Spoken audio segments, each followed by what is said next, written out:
Hey there, everybody. I am Angela Sharpe, and welcome to the Daily Mix. You don't know what the Daily Mix is about? I'm going to tell you everything that's going on in and around St. Louis, keep you in the mix. There's just a few more weeks of summer left, so I hope you get to enjoy it. This past weekend, I was on the Kaskaskia River on a boat, so that was a lot of fun. But something kind of cool you could do is you could go to China, and you could check out KFC's pink and black burgers. That's right, they have something called a rose cheese roasted chicken burger and a black diamond bacon spicy chicken burger. And you can see them right there on your screens with the black bun and the pink bun.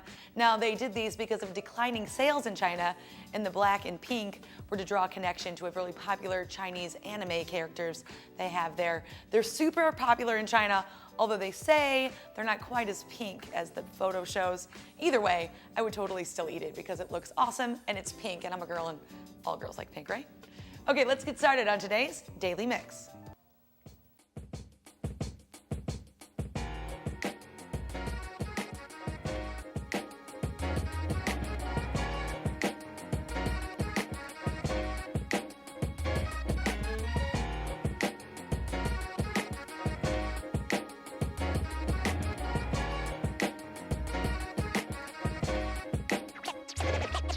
Check it out.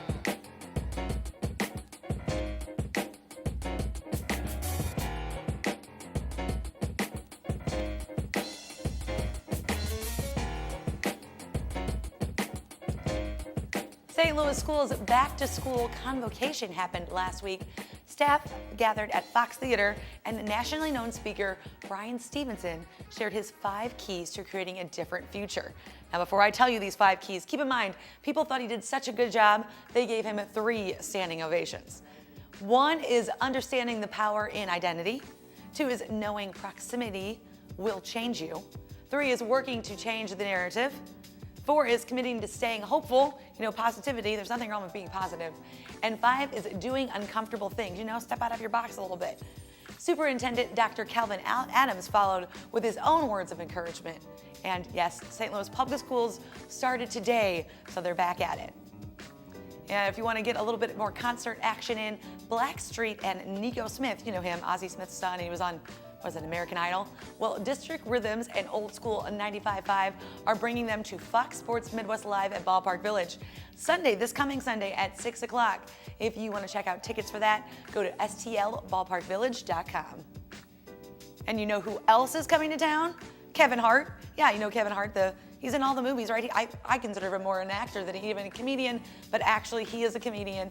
His What Now tour is coming Friday at 7 o'clock at the Scott Trade Center. Now, I haven't seen the show, but I hear nothing but good things.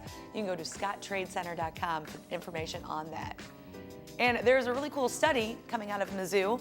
It's alcoholics and marriages. It was actually reported in the Riverfront Times and published in the June issue of Alcoholism. It's about clinical and experimental research results. Basically, what they have is marriage tends to dramatically reduce drinking, even among those who have super big drinking problems. So for heavy drinkers, they kind of start a little bit pre-marriage. It's an interesting thought. I wouldn't suggest you go marry somebody who's an alcoholic though and hope to make them better, but it is interesting to know that that might help them out. And something else that's happening is mental health first aid classes. This is basically first aid classes that you know about, but it's all about mental health. It is hosted by Eastern Missouri chapter of the American Foundation of Suicide Prevention. Now, this is a free informational thing. They've got lunch and a resource manual, and they're going to introduce participants to risk factors and warning signs of mental health problems. They're hoping to build an understanding, and give you treatments and other objects so maybe you can help those around you and improve others around you. This is happening in Webster Groves at the Lodge right there. It's August 22nd from 8 to 5. You can check out Facebook, Eastern Missouri chapter of AFSP, or go to afsp.org. There's actually 2 dates on that, so if you can't make that first one, check them out for the second date. And here's a really great story. I saw this in the Post-Dispatch over the weekend. Robots allowing sick kids to visit the Science Center from their hospital rooms. Keith Miller is a professor at UMSL. He's actually known as Dr. Robot. He partnered with the Science Center. Now what they have is a giant rolling robot. They named it Cecilia after Monsters, Inc. And they let 9-year-old Hannah use a laptop from her hospital bed and control the computer. Now, basically, it's a robot's eye view, so she can go all around, and her face is actually on the robot's screen, so people can see her. She can look up, she can enter down, she can interact with people. Actually, in the story in the St. Louis Post-Dispatch, they talked about how she talked to other kids and other parents. It's really, really cool. Now, obviously, he really is into robots, but he actually has plans for a robot at the zoo later down the line, and it's a really great way for those kids to be able to check out what's going on outside their hospital rooms. Project Conect, hashtag STL Works, free networking event is happening.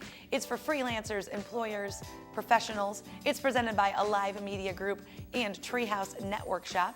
It's hosted by Central Table.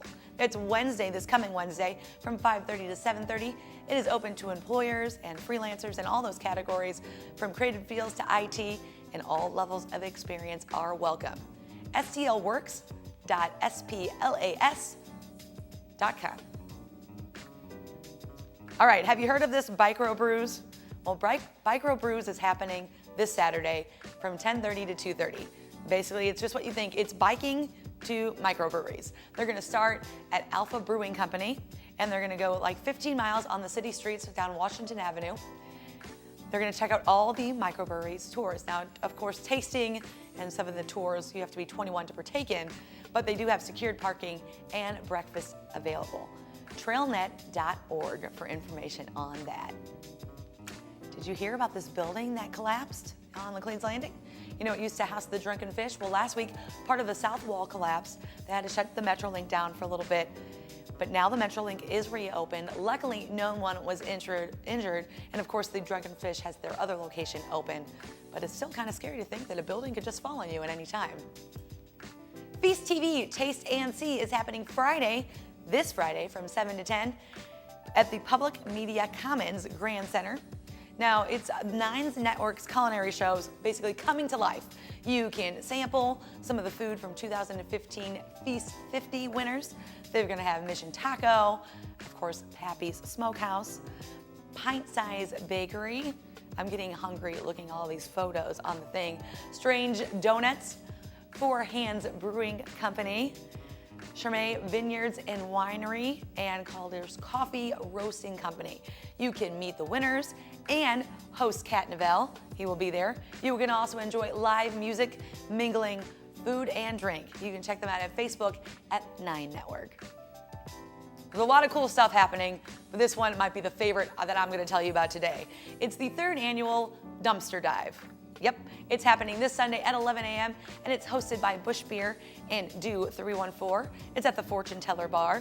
Now, basically, you can swim in 2 dumpsters. Oh, don't worry, they clean up these dumpsters. They're construction dumpsters. They clean them up and they line them. There's also a filter there, so you can have some fun, get in there.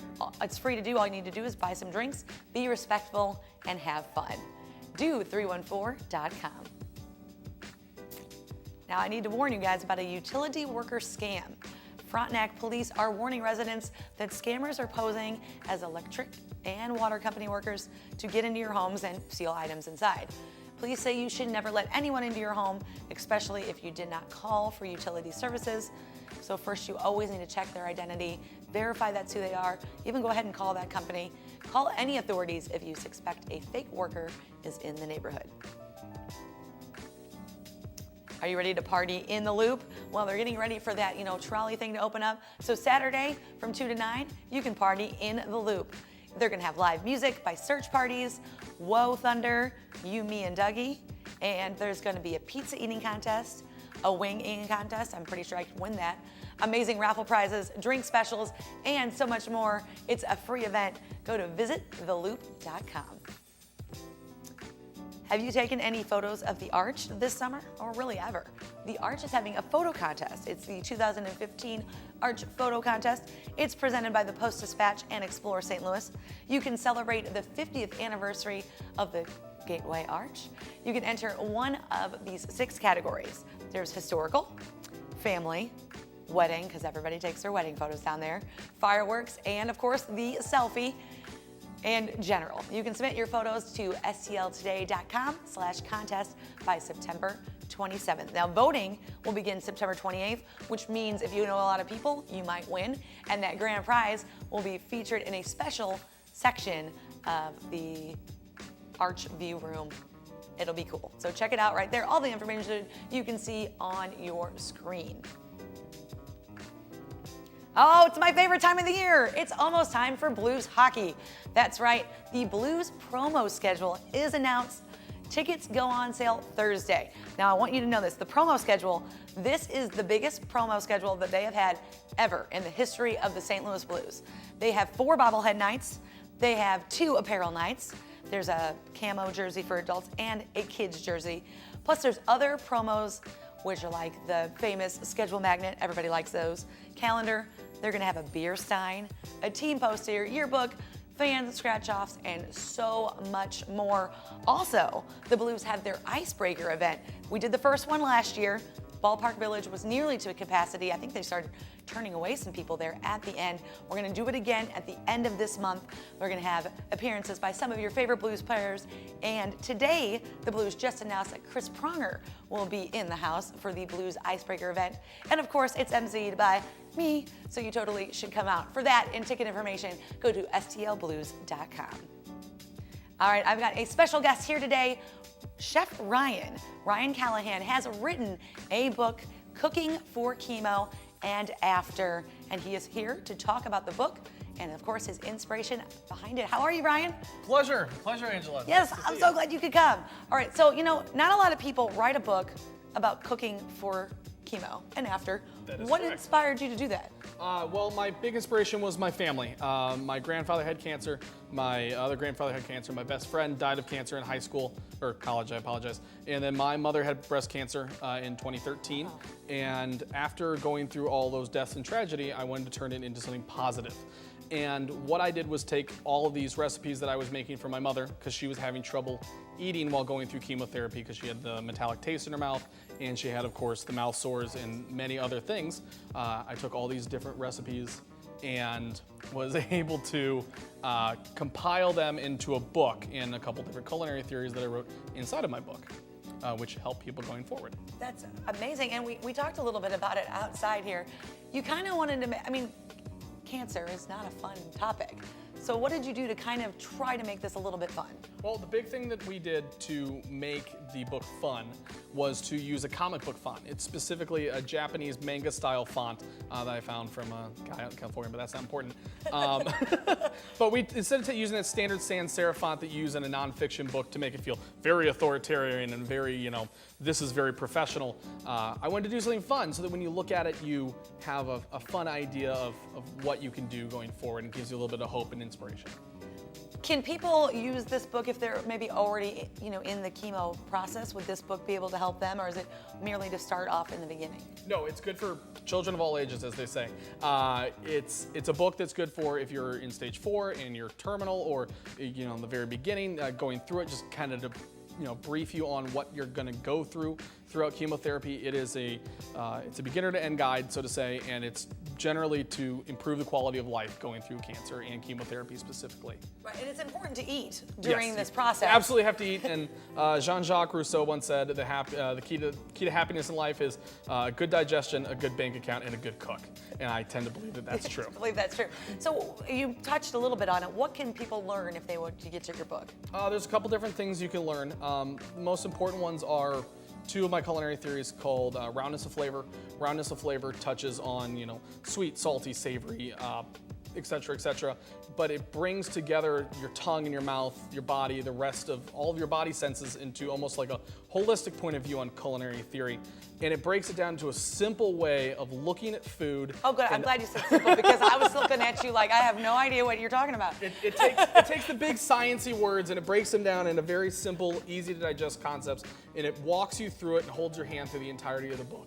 And on top of that, that's actually worked into each individual recipe, and it has chef notes and tasting notes and teaches you how to actually do this, so you don't have to be the world's greatest chef or a foodie or anything. If you like to eat cheeseburgers all day, this will teach you how to do this for them. To do that, yeah. So this is really good for people who are taking care of someone. Absolutely. Or just want to be able to help somebody if unfortunately, that would happen to them. Absolutely, and not only that, it's actually good for everybody because it's a how-to-cook cookbook, because it teaches you how to cook as you're doing it, and that's the big difference between that and every other cookbook, is that as opposed to A plus B equals muffins, you have A plus B, and this is why you do it, and here it kind of holds your hand through the process so that you can kind of take the horse by the reins and lead it forward. So why should we trust you? Because I'm handsome and cute.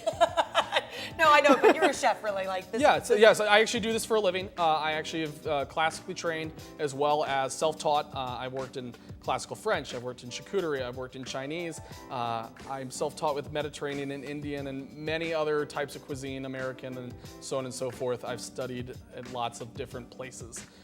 Food is my passion in my life. That's great. Well, where can someone find information about how can they get your book? Sure. The best way to get my book or find any information related to my book is to go to www.cookingforchemo.org. That's going to have everything. It's got my food blog on there where I put... Oh, you have a blog too. It's inside of it. Yeah, a book and a blog. It's got food recipes. It's got tips. It's got any kind of articles that I write. I'm a guest blogger in a lot of different places for this specifically, and it's all compiled there at cookingforchemo.org, and you can actually get the book there as well. Oh, awesome. Very cool. Well, is there one tip or something that you could tell people right now? Yes, absolutely. The best tip that comes out of my book is what I call palate cleansing. And palate cleansing is the key piece to bringing all the cooking for chemo or cooking in general together. And palate cleansing is where you take an imperceptible sour note and you apply it to any dish. So let's use chicken and dumplings for an example. In my chicken and dumplings recipe in my book, it calls for 2 tablespoons of red wine vinegar and 1.5 tablespoons of sugar. Now the sugar, what it does is it masks the vinegar flavor so you don't taste that sour note. Right, okay. But it lightens the dish. And what it does is, especially in chemotherapy, chicken and dumplings is a heavy dish. It's cream, it's dumplings, it's chicken, it's heavy. And what it does is it allows your mouth to be tricked to think, oh, I'm eating a caprese salad or I'm eating a salad, something very, very light. So it allows you to get those nutrients into your loved one to get those extra nutrients. And that is the best tip I can give just right off the bat. That is great. And you can tell you're very, very passionate about your book. So everybody definitely needs to check out the book. Again, one more time, where can they find that at? It is www.cookingforchemo.org. Great. Thank you. So, he's got an Instagram. It's all right there on your screen. Definitely check him out. Thank you so much for coming in. It's a pleasure. Chef Ryan, we go way back. Now, everybody, I want to make sure that you check us out on Facebook and YouTube, Twitter, and Instagram. We have all of those too. You can always drop us a line here at The Daily Mix at stltv.net. We want to hear from you. So if there's something going on, you want me to talk about it, maybe you want to come on like Chef Ryan just did and talk about something, drop us a line. Let us know what's going on. That way I can keep you guys in the mix, but you have to keep me in the mix first. That is going to be it for The Daily Mix, but keep it right here on STL TV and Experience St. Louis.